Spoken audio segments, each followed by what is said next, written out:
ఛత్రపతి మహారాజ్ గురించి బ్రిటిష్ వాడు ఏమన్నాడో తెలుసా, అలాంటి వాడు ఒక్కడైనా మా దగ్గర ఉంటే మొత్తం ప్రపంచాన్ని మేము గెలవగలుగుతాము. ఎగ్జాక్ట్లీ.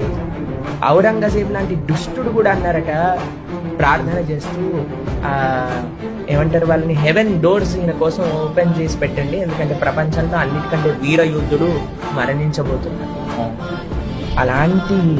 అలాంటి పౌరుషం కలిగిన భూమిలో మనం పుట్టామండి.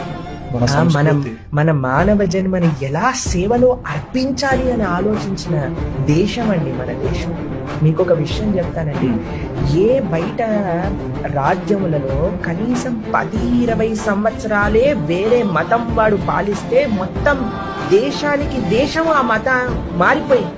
కానీ మన భారతదేశానికి 1000 సంవత్సరాలుగా అన్య మతస్థులు మనల్ని ఆక్రమించినా సరే ఇప్పటికీ సనాతన సంస్కృతి నిలబడింది. 50 కోట్ల మంది కుంభమేళాకి వెళ్ళారు అని అంటే అది మన ధర్మాన్ని యొక్క గొప్పతనం. కానీ మన దేశ యువత కానీ దీన్ని మర్చిపోతే వచ్చే జనరేషన్స్ ఇది చూడండి.